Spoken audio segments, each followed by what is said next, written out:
On the podcast, the Reserve Bank has a new governor, and I'll ask the former governor, Don Brash, what he thinks.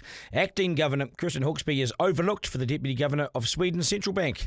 Dr. Brenham, should a Kiwi be in the role? Or is it right that this government wants a fresh start away from anyone tainted by the Adrian Orr era? So let's go. Are we paying these people to front up, or are we paying them to fly to Wellington to eat their lunch? Should you really lose your career for refusing to take part in a 90-minute lesson about Māori culture? This government doesn't actually have any idea how to get economic growth. Show us what you made of, Prime Minister. Editor-in-Chief with Duncan Garner. Duncan Garner, Editor-in-Chief, proudly sponsored by the Brothers Green. Unlock the innate power of New Zealand botanicals to support your mobility. Try the Brothers Green New Zealand Move Joint Support Tonic and join over 20,000 other Kiwis experiencing easier movement. For as little as $1 a day, you too can experience the power of New Zealand hemp seed oil for your joint health. Head to brothersgreen.co and use code DG20 at the checkout for 20% off your first order. It's a good one. Always read the label. Take as directed. Supplementary, of course, to a balanced diet. The Brothers Green, Christchurch. G'day, welcome to Duncan Garner, Editor-in-Chief, and great to have your company, and please subscribe. Is the government doing the right thing, appointing a foreigner to run the Reserve Bank? Why not? Dr. Anna Brenham is the new Reserve Bank Governor. She comes from Sweden's Central Bank. And given the state of our economy, I can't see how she will do things much differently on monetary policy. Like with Sweden, it's all about keeping a lid on inflation, which is evil, steals your money, inflation. Where the Reserve Bank needs a major facelift is how they do their PR and how they communicate. We need more honesty. And the Reserve Bank needs to restore its credibility and begin to be boring again. Be transparent about things. So let's go. It's the Slam Dunk. Okay, Adrian Orr, the former Reserve Bank Governor, left under a cloud. No transparency, little honesty, and for a man on close to $1 million a year, for 5 years he was on that money, it did not go down well with ordinary Kiwis. Like Jacinda Ardern, he did the damage, then walked away. After engineering a recession to tackle inflation, many Kiwis felt a lot worse off and still do. And his approach to monetary policy was heavily criticised by economists who said he chopped and changed and didn't even follow his own economic advice. In short, his advice on the future of interest rates became unreliable, and he engineered a deep, deep recession for which we are still experiencing. He has since gone and is now working in the Cook Islands. Nice. But he was abrasive, was a cult of personality, my way or the highway. The government clearly wanted their own person, their own pick in charge, and they now have that person. The current acting governor, Christian Hawkesby, went for the job, but he was overlooked, a New Zealander who was overlooked. Was his time working with Orr ultimately too much for this government? I'd say it was. And they wanted a fresh and clean slate and clean start, and that's their right. The government's right to do that. The government wanted someone without any ties or links to Adrian Orr. But I say personally, if a New Zealander can do the job, I think they probably should. This is our economy, our bank, our recession, our interest rates. Dr. Brenham admits she knows little about New Zealand, and she'll be reading about New Zealand in the next few weeks, learning about us quickly. But she also says she wants to get out and meet everyday Kiwis to talk about their experience and their approach to their finances. And she hinted yesterday she wants to travel widely and get to know New Zealanders from all walks of life. Wonderful. She'll have street corner meetings. I can't see her doing that. I can't see her having street corner meetings or public meetings, but the approach is admirable. And she makes it clear she wants to connect with New Zealanders, which I think is a good thing. Resell the message, resell what the Reserve Bank stands for, resell what they do. It would be highly unusual to do this compared to Orr, who I think didn't get out enough. And as a result, I firmly believe he was out of touch. And behind the eight ball on monetary policy, I don't feel like he had a real solid grip on the real-time data in this economy. And as a result, too slow to lower interest rates when people were really, really needing relief from the pain in our households and in businesses as well. We'll talk to Don Brash about this shortly. Dr. Brenham's job is to make the Reserve Bank uncontroversial again, make them boring. She needs to make it really boring. She needs to not let inflation run away with our lives and livelihoods. It's been carnage. It's got to end. And Orr's credibility is in tatters, I reckon. Perhaps she can restore some much-needed credibility to the Reserve Bank. Adrian Orr not only damaged the economy with his engineered recession, but his antics within the bank has hurt its reputation. And his questionable exit, lacking in honesty and transparency, still lingers. It's smelly. And that's why there's a new doctor in the house. She has a mighty big job to do, doesn't she? Good luck. Editor-in-Chief with Duncan Garner. Okay, so to discuss all this and the state of the economy, former Reserve Bank Governor Don Brash joins me now. Don, g'day, nice to see you. Thank you. Good to be on the podcast. What do you make of this announcement of the Reserve Bank? What do you make of her becoming the Reserve Bank Governor? Not a New Zealander, a foreigner. Is it unusual? It's very unusual. There's never been a foreigner in the 90-something years history of the Reserve Bank, but So I'm disappointed in some ways that they didn't find a New Zealander. I'd have chosen a New Zealander, I think. A guy like Arthur Grimes, I think, would have made a superb governor. He was a good chairman of the Reserve Bank and a good chief economist when I was governor. But having chosen a non-New Zealander, a Swedish person probably as good as they can get, because the Swedish central bank model is very closely similar to the New Zealand model. Just turn that off. No problems. So sorry, the way they deal with inflation is very similar to us, isn't it? Where they want that sort of that midpoint around 2%, and if you can have it somewhere around there, then you're controlling it nicely. Yeah, we were the first central bank in the world to have an explicit inflation target. Others said, keep inflation low, but we actually had an explicit inflation target. And we changed the model. I mean, most of the central banks prior to 89 were either completely independent of the government, like the Federal Reserve Board in the United States, the Bundesbank in Germany, Swiss National Bank in Switzerland, or more commonly, totally beholden to the Minister of Finance. And the consequence of that was that frequently ministers of finance would manipulate monetary policy pre an election to make everyone feel good. After election, professed to be surprised that inflation had taken off.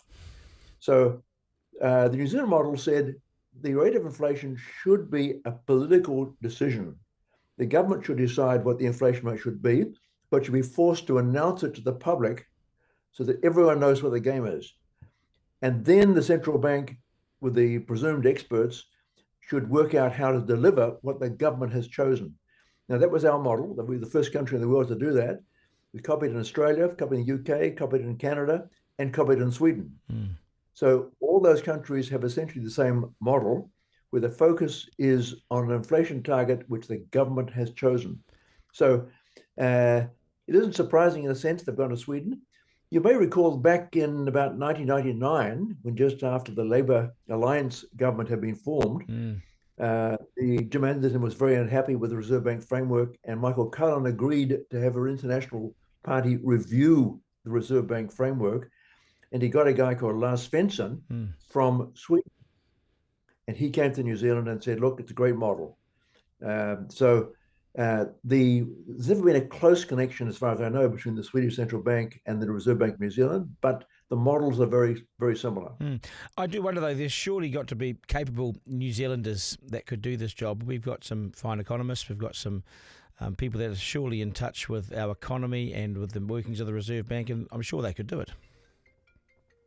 Well, as I say, I'd have ideally preferred someone like an Arthur Grimes. Yes. I recommended one or two other people to the Reserve Bank as well. But be that as it may, they chose a foreigner. And if they're going to choose a foreigner, a Swedish deputy governor is a good choice. Do you think that they don't? Do you think they're trying to get away from anyone that's tinged or tainted by the Adrian Orr brush? Do you think that this government wants a fresh start, clean start, new perception, whole thing? Well, that may well be right, but they could have got someone like Arthur Grimes, who would have had none of that perception. Okay, he was chairman of the Reserve Bank, but that's quite a long time ago now, and a first-class economist. I was delighted, would have been delighted to see him. He was interviewed by Jack Tame on Q&A not long ago, and he said there's no way in the wide world that he would want the job. So here we go.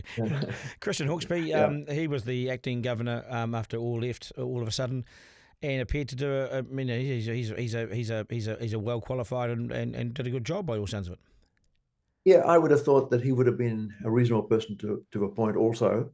I guess they, as you say, they didn't want to appoint anyone who was tainted with the Adrian Orr brush, I guess. And he was, of course, the deputy governor under Adrian. I think one of the problems the new governor has got is that the past governor, the Adrian Orr, I mean, not Christian Hawkesby, expanded the staff of the bank enormously. I mean, when I left the Reserve Bank as governor in 2002, just over 20 years back, we had 185 staff. Now, okay, there have been a few additional functions added to the Reserve Bank, but nothing, to my mind, justified the enormous expansion of staff which Adrian Orr orchestrated. And orchestrated in a climate where the Minister of Finance was saying to government departments, look, we're under constraint, cut your cloth, meet the, etc. And he just seemed to go right on adding and adding and adding to staff and expenses. He appeared almost like a cult of personality because Reserve Bank is meant to be pretty boring. And certainly in your day, you kept it out of the headlines, if I can say that, Don. You get it out of the headlines and you did your job really well. But if you look at this guy, Orr, he was in the headlines for all the wrong reasons, probably. Yes, when he talked about a lot of things which had nothing to do with the Reserve Bank. I mean, he made a big issue of climate change, which is an important issue, but not a Reserve Bank issue. Made an important issue of Maori culture. And again, it's not a question which is relevant to the Reserve Bank. The Māori language stuff, the climate change, all sorts of sort of virtue signalling, wasn't it? Yeah, that's right. And I mean, just even in the banking supervision area, where he added an enormous number of staff. Now, I've got to be careful what I say here because I'm chairman of one of the banks. I mean, they went way over the top, in my view. Hugely intrusive, wanting to know a great amount of detail, which had almost no relevance to the stability of the financial system. I mean, the bank I'm chairman of is one of the Chinese banks. Now, in New Zealand, all three of the Chinese banks are very small. I think all of them, certainly the bank I'm chairman of, is fully guaranteed by the parent bank. If for some reason the parent bank failed, that would be of enormous consequence to the world financial system. But there's nothing the Reserve Bank of New Zealand can do about that. I mean, it's just intrusion for intrusion's sake. And I think it's went way over the top and involved significant numbers of staff. Do you have to, and I noticed Dr. Brenham said this yesterday, but do you have to engineer a recession to get on top of inflation like we've had to do? Do you have to engineer such a deep and long-lasting recession to get on top of inflation? Are there other ways to do it? Well, I mean, I think clearly that will be a preferable way of reducing inflation without inducing the recession. It's clearly what the Federal Reserve Board is intent on doing right now in the United States. Clearly, you want to avoid that. The Reserve Bank of New Zealand made a misjudgment. I don't necessarily disagree with or criticize them for that. It's a tough job, but they clearly tightened too late, then tightened too hard, and then eased too late. So they got the judgments wrong. And the consequence we've got now is a very sluggish economy. Yeah, and also halfway through that, their advice changed as well. So they gave people a track on what they thought it was going to be. And then the next update, they changed it. And now, so, people rely on good advice and they take their governor at their word. And for years and years, it's been unquestioned. But this time, there was a problem, wasn't there? That's right. I mean, you say they changed it. They changed it radically between two meetings and caused a great deal of consternation in the financial system and elsewhere. So, no, I think they made some mistakes, but I don't want to criticize the Reserve Bank for making mistakes. That goes with the nature of the territory. I think what you can criticize the Reserve Bank for doing is getting involved in a whole range of issues which have nothing to do with the Reserve Bank, and that's what the previous governor did. This recession, Don, how do we get out of this? Because, and the government would love an answer, I suppose, on this too, because Christopher Luxon and Nicola Willis are really struggling on this question. But how do we get out of this and when?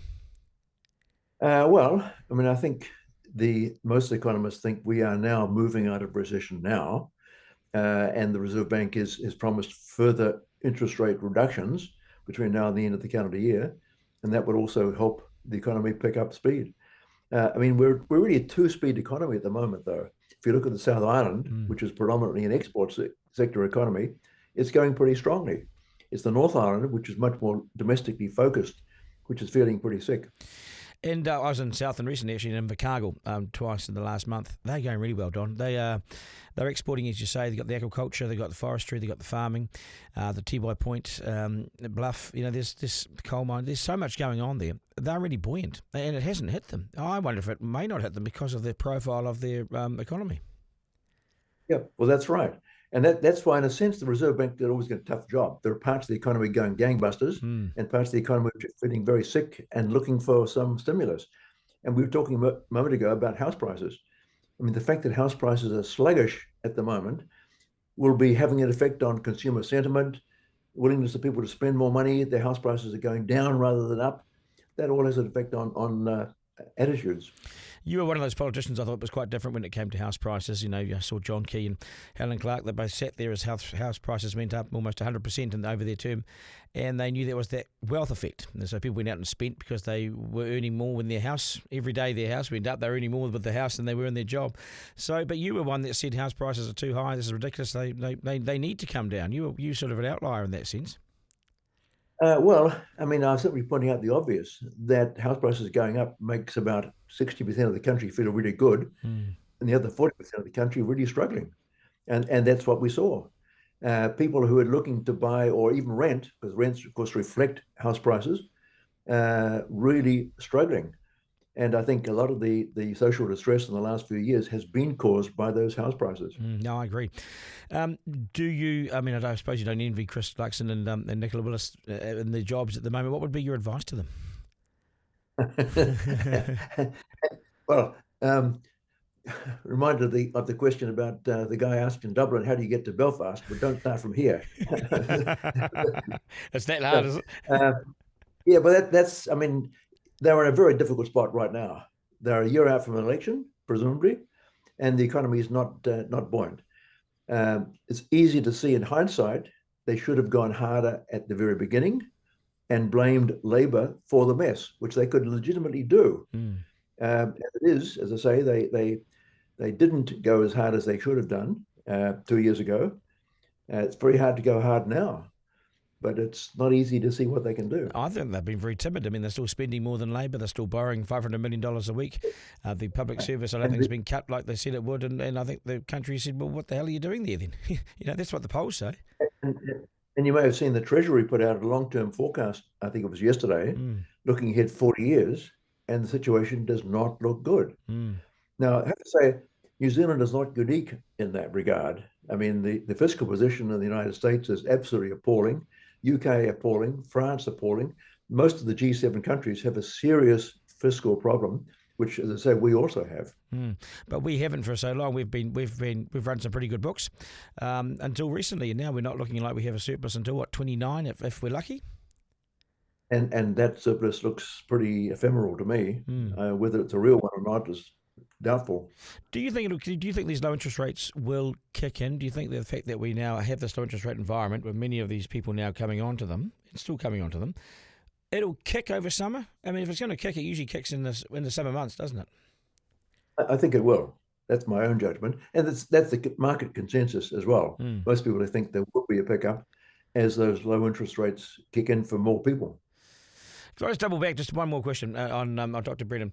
She talks about wanting to go out and meet New Zealanders and get out amongst the communities, and she wasn't so much saying street corner meetings and public meetings, which I think is probably not probably her thing really. But does she need to get out and resell the Reserve Bank message and restate what their mission is and remind New Zealanders what the Reserve Bank is there for and meet them somehow? I mean, I know that sounds so great at the start, but it's, so the job might get on top of you, you know? No, I was delighted to see she emphasised that fact, because I think that is one of the functions of the Reserve Bank governor, and in particular in a situation where the Reserve Bank has got a black eye because of the current mess the economy's in. She has to get out and explain what the Reserve Bank can do and what it cannot do. And I mean, that was a similar situation to my position in 1989, where the economy was really very sick indeed. And I had to speak to Rotary groups, church groups, anyone who would listen, farmers groups, etc., what the Reserve Bank can do and what it cannot do. I don't think Adrian Orr did enough of that. I look at some of the data, economic data over the last couple of years. I'm not even sure they were in touch with the reality on the ground, Don. Well, I guess the Reserve Bank has to rely to some extent on the best data they can get. Now, what the Reserve Bank does now, in fact, I've started when I was there, we used to send 10 or 20 of the senior staff out, economists typically, to talk to as many businesses as would talk to us, saying what is happening now, as distinct from what's reported as of 3 months ago, to try and ensure that we had the latest position on the economy. And that was a useful thing to do. And I think the Reserve Bank still does that. Yeah, they need to. I think they need to. And it certainly sounds like she will. Don, it's a pleasure having you on the podcast. Always appreciate it. I hope you're well and go well. Thank you, sir. Okay. Good to talk to you. Keep in touch. Cheers, Don. Bye-bye. Editor-in-Chief with Duncan Garner. Okay, that's us. Remember, you can always get hold of me, Duncan at rover.nz. Thanks for your feedback and all your emails and text messages and so forth. Really appreciate it. And to my team, Brody, Lockie, appreciate all the effort you put in, boys. And we'll do this all again tomorrow. Remember, life's a dress rehearsal. There is no curtain raiser. This is it. We live in one of the best places on earth, so get out and enjoy it. Take care, folks. Ta-ra. Editor-in-Chief with Duncan Garner. Thanks for listening to this episode of Duncan Garner, Editor-in-Chief, sponsored by the Brothers Green. Feed your gut what it needs. Digest Gut Health Protein Powder. I use it myself. It supports natural digestion and gut health. Made with premium Canterbury-grown hemp powder and a unique blend of active kiwifruit enzyme powder and kiwifruit skin extract, offering natural prebiotics and a nutrient-rich profile to complement a balanced lifestyle. Always read the label. Take as directed. Supplementary, of course, to a balanced diet. The Brothers Green, Christchurch.